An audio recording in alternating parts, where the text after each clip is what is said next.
Chapter 1. The order gets rejected, and for half a second, your stomach tightens, even though the amount on the screen isn't yours. You refresh, check the rules again, adjust, resubmit. It goes through. Relief hits fast and then disappears just as quickly. You lean back and tell yourself it's fine, it's just a prop account. But your body reacted before that thought even finished forming, and that reaction tells you more than you want to admit. You didn't feel that way the first time you ever traded a prop firm. Back then, it felt light, almost playful. You could take losses without flinching. You could reset an account without questioning your identity. The money wasn't real yet, so the pressure felt theoretical. It was someone else's capital, someone else's risk, someone else's problem if it went wrong. That distance made you calm, calm enough to execute cleanly, calm enough to look disciplined, calm enough to finally feel like a good trader. That's why prop firms hook people so easily. They give you emotional distance disguised as opportunity. Your trading size you couldn't justify on your own, but without the weight that size should carry. The rules feel strict but comforting. Drawdown limits, daily loss caps. Clear boundaries that tell you when to stop so you don't have to decide for yourself. And inside those boundaries, you feel strangely free. Not because you're fearless, but because you're insulated. You start to trust your execution there. You tell yourself this is proof that you've leveled up. You point to the stats, the payouts, the funded badge. And for a while, that story holds, until the day you open a personal live account again. Same strategy, same risk model, same setups. But everything feels heavier. Each click carries more weight. Each drawdown feels personal. Each loss feels like it's coming directly out of you, not a buffer between you and consequence. That's when the confusion starts. You ask yourself why you can be so composed on a prop firm and so reactive on your own money. You wonder whether you're actually disciplined or just protected. You start questioning whether prop firm success even translates to real trading skill. And quietly, without fully articulating it, you begin to sense that you've been playing two different psychological games that only look similar on the surface. On the prop firm, risk feels abstract. You know the numbers, but they don't connect to your life in the same way. Losing a trade doesn't change your plans, your lifestyle, your sense of safety. It might set you back in the challenge or put pressure on a payout, but it doesn't threaten your foundation. That separation creates emotional clarity. You're not fighting fear of loss on the same level, so your decisions stay cleaner by default. On your personal account, there's no buffer. Every loss echoes. Even if the dollar amount is smaller, it's yours. You earned it. You protected it. You imagined what it could become. So when it fluctuates, it pulls at more than your P&L. It pulls at your patience, your confidence, sometimes your sense of progress. And because of that, you don't trade the same way no matter how much you tell yourself you should. This is where a lot of traders lie to themselves. They say the difference is discipline, or experience, or confidence. But if that were true, the behavior would transfer seamlessly. The reality is simpler and more uncomfortable, that the environment is doing more of the work than you are. The prop firm is managing your psychology for you, whether you realize it or not. Think about how often a prop firm forces you to stop trading. Daily loss limit hit. Max drawdown reached. Trading disabled. You don't have to decide to stop. It's decided for you. On a personal account, stopping requires self-control in real time, while emotion is active. That's a completely different demand. One environment enforces discipline externally, the other requires it internally. And most traders don't notice how much they rely on the external version until it's gone. This doesn't mean prop firms are bad. It means they're honest in a way people don't expect. They reveal how much structure you actually need to perform well. They reveal how you behave when risk is capped for you versus when it isn't. They reveal whether your edge lives in your strategy or in the guardrails around you. And those revelations can be uncomfortable if you're not willing to look at them clearly. You might recognize this in how you size trades. On a prop firm, you'll respect limits effortlessly. On a personal account, you'll justify small deviations. A little more risk here, a little less patience there. Nothing dramatic, just enough to change outcomes over time. And those deviations don't come from ignorance. They come from emotional proximity to the money. The closer you are to consequence, the harder it is to stay neutral. There's also the illusion of safety that prop firms create. Because the account can be reset, blown, or replaced, part of you knows the downside isn't final. That knowledge changes how you experience loss. It doesn't make you reckless, but it does soften the impact. On a personal account, loss feels final in a different way. Even if you can rebuild, the emotional cost is higher. That cost shows up in hesitation, overprotection, and missed opportunities. If you've ever wondered why your best trading stats came from a prop firm while your personal account felt like a grind, this is the beginning of the answer. It's not that you suddenly forgot how to trade. It's that the psychological load changed, and with it, your behavior. Trading is not just about what you know. It's about how much emotional weight you're carrying while you apply it. There's a moment where this realization lands, usually quietly. You notice that you don't fear breaking rules on your own account the same way you fear breaking prop firm rules. Not because you're careless, but because consequences are structured differently. On the prop firm, rules are explicit and enforced. On your own account, rules are internal and negotiable. And negotiation under pressure is where discipline breaks down. This is also why some traders thrive on prop firms and collapse on live accounts. They're not less skilled, they're less insulated. They're suddenly exposed to emotional variables they never had to manage before. And without realizing it, they start trading their feelings instead of their setups. The strategy didn't change, the context did. And context is more powerful than most traders want to admit. You can feel this contrast most clearly when you switch back and forth. A calm week on a prop firm followed by a tense session on your own account using the same approach.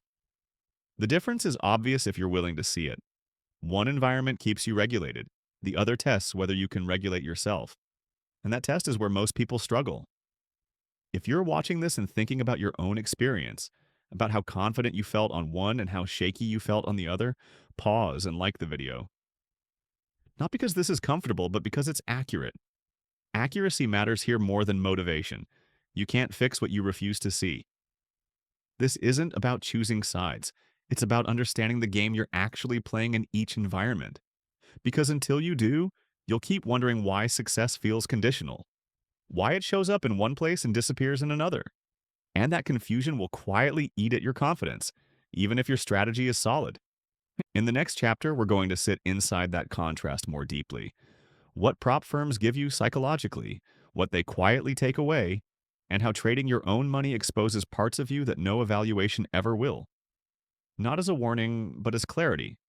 Because clarity is the only thing that lets you decide which path actually serves you long term.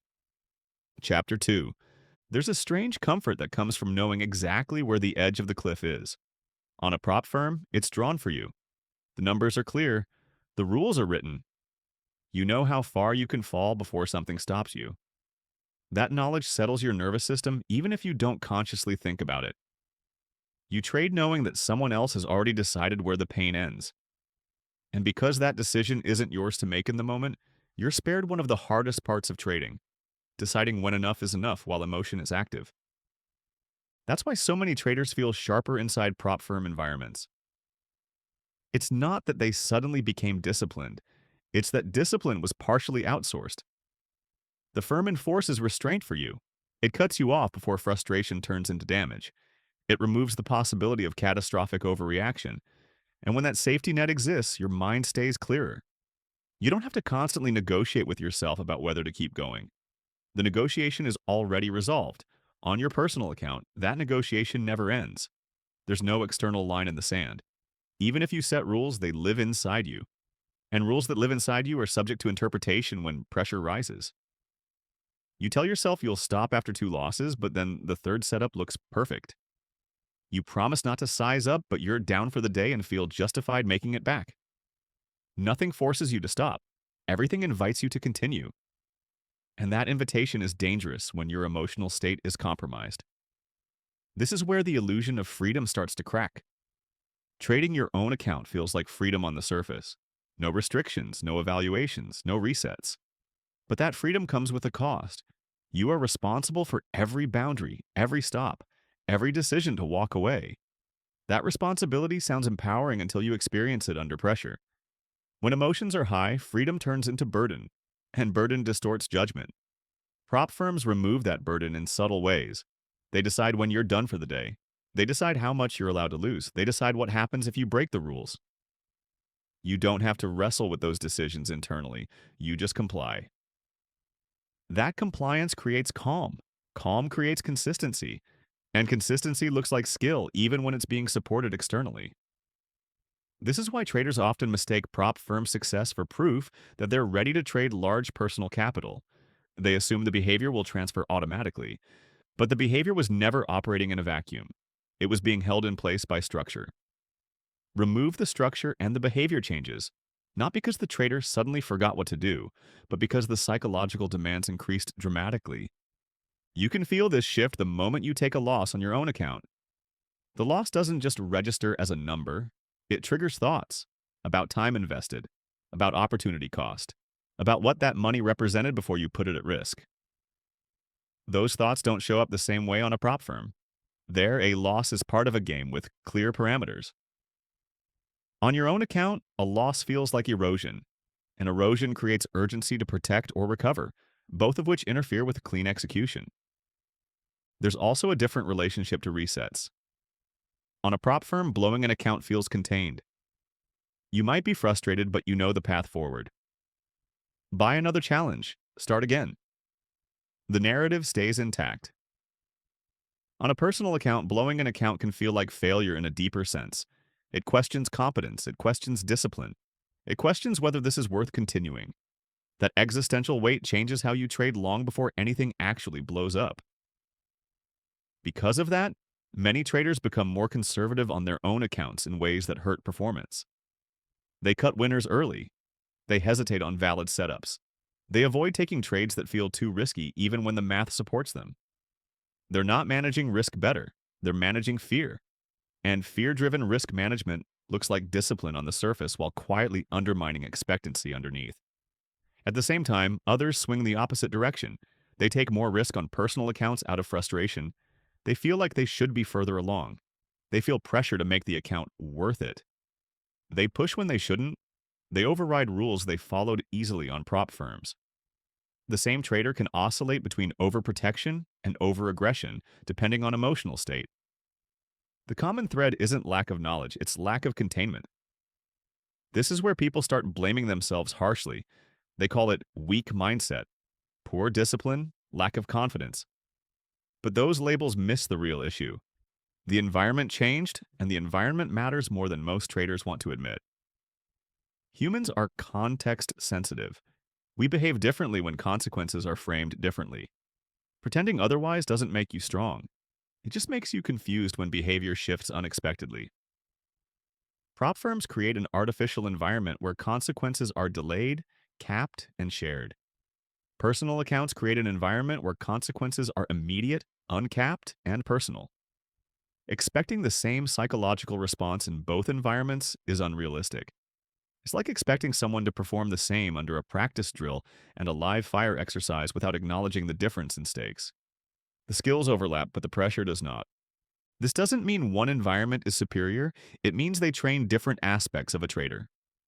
Prop firms train rule compliance, patience within limits, and execution under defined constraints. Personal accounts train emotional regulation, responsibility, and self-imposed restraint. The problem arises when traders confuse training for mastery. Success in one environment doesn't guarantee readiness for the other. It just means you've learned to operate under a specific set of conditions. If you've ever felt like a different trader depending on where the capital came from, that's not hypocrisy. It's feedback. It's showing you which parts of your discipline are internal and which parts are borrowed. Borrowed discipline works as long as the lender is present. When it's removed, whatever remains is what you truly own. That realization can sting, but it's also incredibly useful if you're willing to learn from it instead of defending against it. This is also why some traders stay in prop firms indefinitely. Not because they can't trade their own money, but because the environment suits their temperament. There's nothing wrong with that. But problems start when people tell themselves they're choosing that path for reasons that don't match reality. When they say it's about leverage or opportunity, but deep down it's about psychological comfort. Comfort isn't bad. Confusion is. You can feel this confusion when a trader says they're profitable on prop firms but can't grow a personal account. That sentence hides a contradiction. Profitability isn't just about outcomes, it's about repeatable behavior under different conditions. If behavior collapses when the environment changes, the skill set isn't complete yet. That doesn't mean the trader is failing, it means they're mid-process and haven't integrated the missing piece. The missing piece is often self-imposed structure. On a prop firm, structure is non-negotiable. On a personal account, it's optional. And humans are notoriously bad at enforcing optional constraints when emotions are involved. We rationalize, we bend, we justify. Not because we're malicious, but because the brain is wired to seek relief under stress. Trading environments that don't account for that wiring tend to expose it brutally. This is why moving from prop firms to personal accounts often feels like going backward. You lose consistency, you question yourself, you feel like something broke, but nothing broke. You just removed training wheels without having fully built the balance to ride without them. That's not shameful. It's part of the progression if you choose to see it that way, instead of as proof of inadequacy. If this chapter is making you rethink why certain environments felt easier for you, take a moment and like the video. Not as validation, but as acknowledgement. Understanding this difference is uncomfortable, but it's also the doorway to real independence as a trader. You can't become self-regulated without first seeing how much regulation you were relying on externally. Chapter 3. The first thing a personal live account does is remove your excuses. There's no firm to blame, no rule set you can hide behind, no evaluation phase you can mentally separate from yourself. Every decision is yours and every outcome lands exactly where you live. That reality doesn't arrive loudly. It settles in quietly, trade by trade, until you realize you can't outsource responsibility anymore. And that realization changes the tone of everything.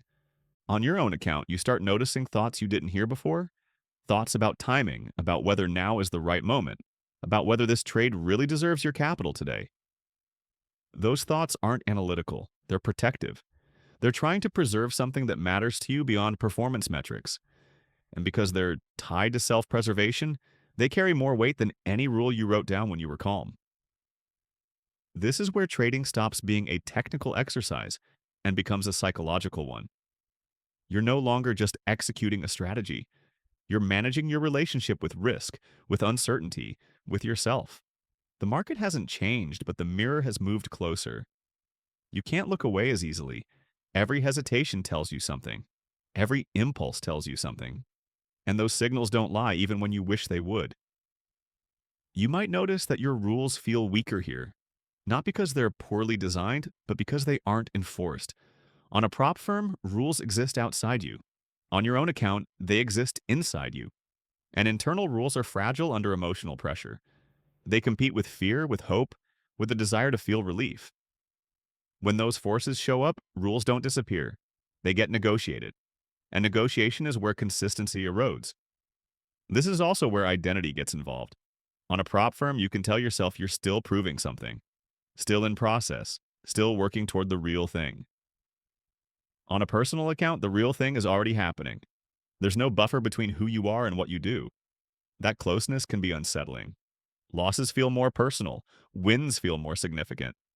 And both can distort behavior if you're not aware of how tightly you're tying outcomes to self-worth. You can see this distortion in how traders react to drawdown. On a prop firm, drawdown is a metric. On a personal account, it's a threat. Even if the numbers are smaller, the meaning feels bigger. Drawdown starts whispering questions about competence, about progress, about whether you should even be doing this. Those questions don't show up on a prop firm in the same way because the stakes feel shared. Here, they're not. This pressure reveals something important. It shows you whether your discipline is conditional or intrinsic.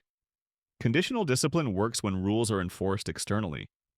Intrinsic discipline works when no one is watching and nothing stops you except your own standards. Most traders don't know which one they have until they trade their own money seriously. And discovering the answer can be uncomfortable if it's not the one you hoped for. There's also a different relationship to patience that forms here.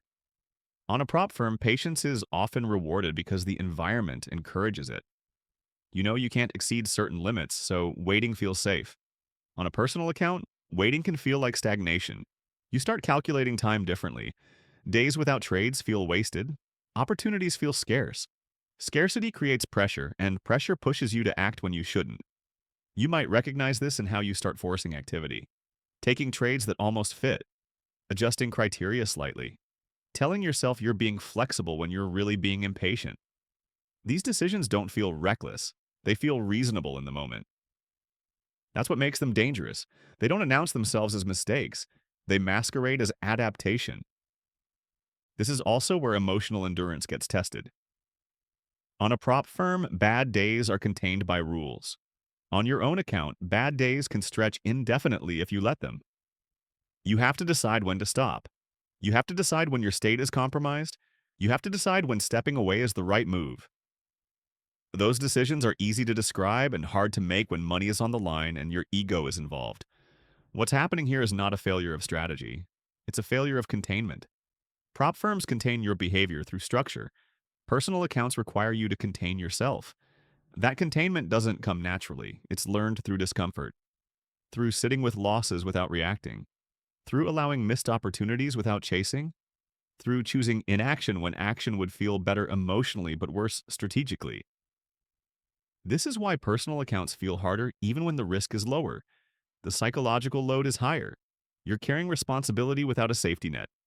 That load exposes every crack in your self-regulation. And those cracks don't mean you're incapable. They mean you're early in a different phase of development than you thought. There's a moment, usually after a series of frustrating sessions, where a trader realizes they can't trade their way out of this. More screen time doesn't help. More tweaks don't help. More motivation doesn't help. The problem isn't effort, it's internal structure. Without that structure, freedom becomes chaos. And chaos erodes confidence faster than any losing streak. This is also where some traders give up on personal accounts entirely and retreat back to prop firms. They tell themselves it's a strategic choice. Sometimes it is. Sometimes it's avoidance. The difference matters. Avoidance keeps the underlying issue intact. Strategy acknowledges the issue and chooses the environment that fits the current stage of development. One is conscious, the other is reactive. If you've ever felt like your personal account exposes sides of you that don't show up elsewhere, that's not a flaw. It's information. It's showing you what still needs to be integrated. And integration doesn't happen by running back to comfort. It happens by staying present with discomfort long enough to learn from it, instead of escaping it. If this chapter is landing a little too close to home, pause and like the video. Not as agreement, but as recognition. Recognition is the first step toward building internal structure instead of relying on borrowed discipline. And borrowed discipline, no matter how effective, will always disappear when the environment changes. Chapter 4. There's a moment where a trader realizes the problem isn't prop firms or personal accounts. It's the gap between who they are when structure is imposed and who they are when it isn't. That gap doesn't announce itself dramatically. It shows up quietly in small choices, in how quickly you click, in how long you hesitate, in how much justification you need before acting. And once you see it, you can't unsee it. Some traders try to close that gap by brute force. They tell themselves they just need more discipline, more willpower, more mental toughness. They treat internal regulation like something you can muscle into place. That works briefly. Then pressure rises, fatigue sets in, and the old behaviors leak back in. Willpower is not a system. It's a finite resource. The market knows exactly how to drain it. The traders who actually bridge the gap do something different. They stop expecting themselves to behave perfectly under freedom. Instead, they rebuild structure internally in a way that mirrors what prop firms do externally. Not by copying rules verbatim, but by understanding what those rules were really doing psychologically. They weren't just limiting losses, they were removing decision-making at vulnerable moments. They were reducing emotional load. They were protecting the trader from themselves. Once you see that, the question shifts. It's no longer prop firm or personal account. It becomes, how much structure do I need to trade cleanly right now? That's a harder question because it requires honesty. It requires admitting that independence doesn't mean no rules. It means rules you don't negotiate with when it matters most. You might notice this shift when you stop asking how much risk you can take and start asking how much risk you can handle emotionally without distortion. Those are not the same number. Prop firms force you to respect the second one by default. Personal accounts let you ignore it until it's too late. Bridging the gap means choosing to respect it even when nothing forces you to. This is where traders who use both environments intentionally separate themselves from those who bounce between them emotionally. They don't use prop firms to avoid responsibility. They use them to sharpen execution within constraints.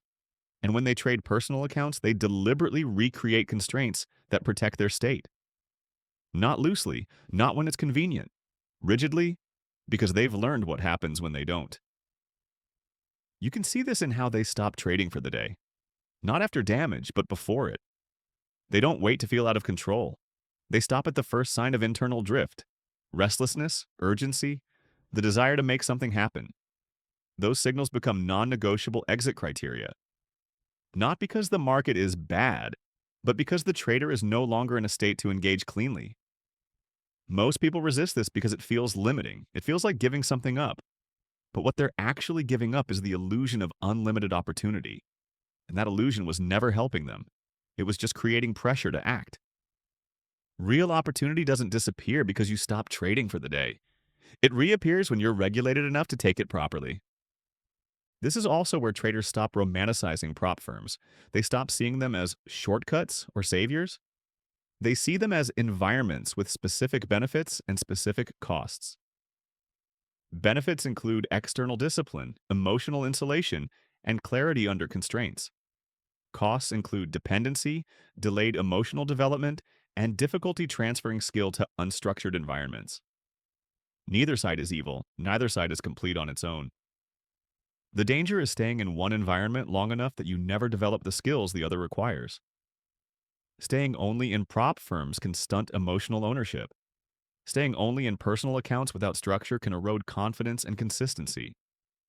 The bridge is built by understanding what each environment teaches and deliberately training the missing pieces instead of avoiding them. You might feel resistance to this idea because it removes the comfort of choosing a side. It asks more of you. It asks you to stop blaming the environment and start adapting to it consciously. That's uncomfortable. But discomfort is where growth actually happens in trading, not in comfort zones disguised as strategy. There's a subtle confidence that emerges when you start operating this way. Not the loud kind that comes from a big payout or a winning streak, but the quiet kind that comes from knowing you can behave correctly even when no one is enforcing it. That confidence doesn't need proof. It doesn't need validation. It's built through repeated self-regulation under pressure. This is also where your relationship with money changes. It stops being the enemy and stops being the prize. It becomes feedback. On a prop firm, money was abstract. On a personal account, it was emotional. Bridging the gap turns it into information. Wins tell you something. Losses tell you something. Neither tells you who you are. If you've ever felt like you're two different traders depending on the environment, this is how those two versions get integrated. Not by choosing one over the other, but by understanding what each one reveals about you. The calm executor on the prop firm and the reactive trader on the personal account are not opposites. They're incomplete versions of the same person operating under different constraints. If this chapter is making you rethink how you've been using prop firms or personal accounts, take a moment and like the video. Not as endorsement, but as acknowledgement. Awareness is what allows intentional change instead of reactive cycling between environments. Chapter 5. After enough time in the market, the debate fades. Not because it gets answered definitively, but because it stops being the right question. Traders who last long enough don't ask whether prop firms or personal accounts are better. They ask whether their behavior remains stable when the environment changes. Stability becomes the metric that matters, not the source of capital. You start to notice this in how experienced traders talk about their setups. They don't obsess over where the money comes from. They obsess over whether their execution degrades under pressure. They've seen too many people make money in one environment and lose it in another to believe that capital source equals skill. Skill shows up as consistency of behavior across contexts, not as performance under ideal conditions. Over time, many traders converge toward a hybrid approach without consciously planning it. They use prop firms for what they're good at, scaling exposure, enforcing discipline, creating emotional distance when needed. They use personal accounts for what they're good at, developing ownership, emotional regulation, and responsibility. The environments stop being identities and start being tools. Tools are chosen based on function, not ego. This is where maturity shows up. You're no longer trying to prove that you can trade your own money or that you deserve firm capital. You're trying to trade well, And trading well sometimes means choosing the environment that best supports your current state instead of the one that flatters your self image. That choice requires honesty honesty about your triggers, honesty about your limits, honesty about where you still need structure versus where you can provide it yourself. You might notice that the traders who struggle the most with this topic are the ones who need the environment to validate them. They need a payout to feel legitimate, or they need a personal account balance to feel independent. Both are fragile sources of confidence. They collapse the moment performance dips. Real confidence comes from knowing you can regulate yourself regardless of where you're trading. That regulation doesn't mean emotionless trading. It means predictable emotional range. Losses don't spike you. Wins don't inflate you. You stay within a narrow band of response that allows clear decision making. Prop firms help train that band by imposing limits. Personal accounts test whether you can maintain it without enforcement. Mastery is being able to do both. At this stage, you stop romanticizing either path. You don't talk about prop firms as cheats or personal accounts as purity tests. You talk about behavior, you talk about risk tolerance, you talk about sustainability, and you quietly adjust your environment to support those things instead of fighting them. That's what long-term traders do, even if they don't articulate it publicly. You also stop chasing validation from other traders. You don't need to explain why you trade one way or another. You know what destabilizes you. You know what keeps you sharp. And you design around that knowledge. That self-awareness is earned. It comes from experiencing both environments deeply enough to see past the surface arguments. What's interesting is that once you reach this point, money itself becomes quieter. It still matters, but it doesn't dominate your attention. You're no longer trading to prove something. You're trading to express consistency. And consistency doesn't care where the capital comes from. It cares about how you behave when uncertainty shows up, which it always will. This is where many traders finally stop switching strategies constantly. They stop blaming the market. They stop blaming prop firm rules or personal account psychology. They take ownership of the one variable that's always present, themselves. That ownership doesn't feel heavy anymore. It feels grounding. You're no longer trying to escape responsibility or prove independence. You're simply operating within your capacity and expanding it deliberately over time. You might notice that your decision-making outside trading improves as well. You become more patient, less reactive, more willing to pause instead of forcing outcomes. Trading has a way of training that if you let it, the discipline you build here doesn't stay confined to charts. It shows up everywhere else pressure exists. At this point, the original question almost sounds naive. Prop firms or personal accounts. It's like asking whether a hammer or a screwdriver is better without specifying the job. Each has a purpose, each has limits. A skilled builder doesn't argue about tools. They understand when and how to use them. Trading is no different. If you've been caught in this debate feeling like you need to pick the right side to move forward, this is your permission to stop. You don't need to align with an identity. You need to align with behavior that holds up over time. That alignment is what turns trading from a constant internal struggle into a stable practice. If this video helped you see your own trading through a clearer lens, subscribe. Not because you need more opinions, but because this channel is about understanding the parts of trading most people avoid talking, acknowledging. The psychology, the responsibility, the parts that don't show up in screenshots but determine whether you last. Prop firms and personal accounts will continue to exist. The arguments will continue online. None of that matters as much as whether you can trade the same way when the safety net is present and when it's not. That's the real test, and once you pass it, the debate loses its grip on you entirely.